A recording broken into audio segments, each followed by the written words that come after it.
पराया मर्द और औरत।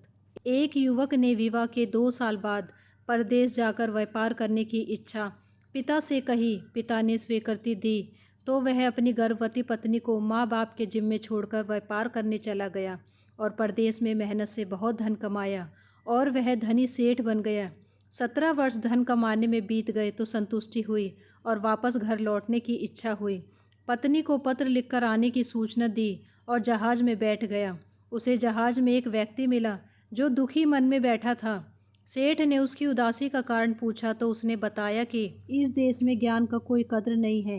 मैं यहाँ ज्ञान के सूत्र बेचने आया था पर कोई लेने तैयार नहीं है। सेठ ने सोचा, इस देश में मैंने बहुत धन कमाया है और यह मेरी कर्म भूमि है, इसका मान रखना चाहिए। उसने ज्ञान के सूत्र खरीदने की इच्छा जताई।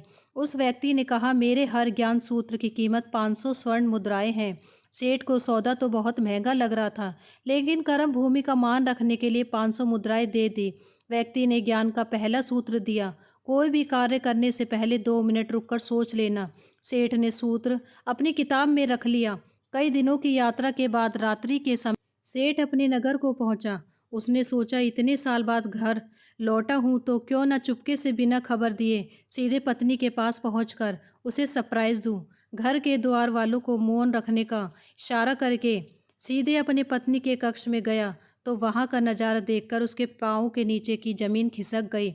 पलंग पर उसकी पत्नी के साथ एक युवक सोया हुआ था। अत्यंत क्रोध में सोचने लगा कि मैं परदेश में भी इसकी चिंता करता रहा और ये यहाँ अन्य पुरुष के साथ, आज मैं दोनों को जिंदा नहीं छोड़ूंगा।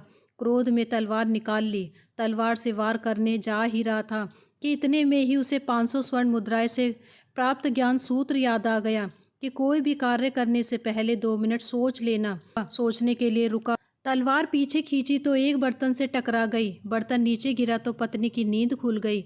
जैसे ही उसकी नज़र अपने पति पर पड़ी वह खुश हो गई और बोली, आपके बिना जीवन सूना सूना था। इंतजार में इतने वर्ष निकाले यह मैं नहीं जानती कैसे। सेठ तो पलंग पर सोए पुरुष को देखकर क्रोधित था। पत्नी ने युवक को उठने के लिए कहा, बेटा उठ जाग, तेरे पिता आए हैं। युवक ने जैसे ही उठकर पिता को प्रणाम करने झुका, माथे की पगड़ी पैरों में गिर गई।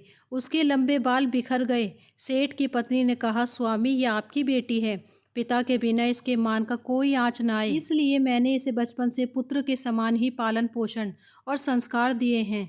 दोस्तों, कहानी अच्छी लगी हो तो सेठ की तरह आप भी मुझे ज्ञान सूत्र के बदले स्वर्ण मुद्राएं भले ही मत दो, लेकिन लाइक करके अपने दोस्तों के साथ शेयर ज़रूर करें।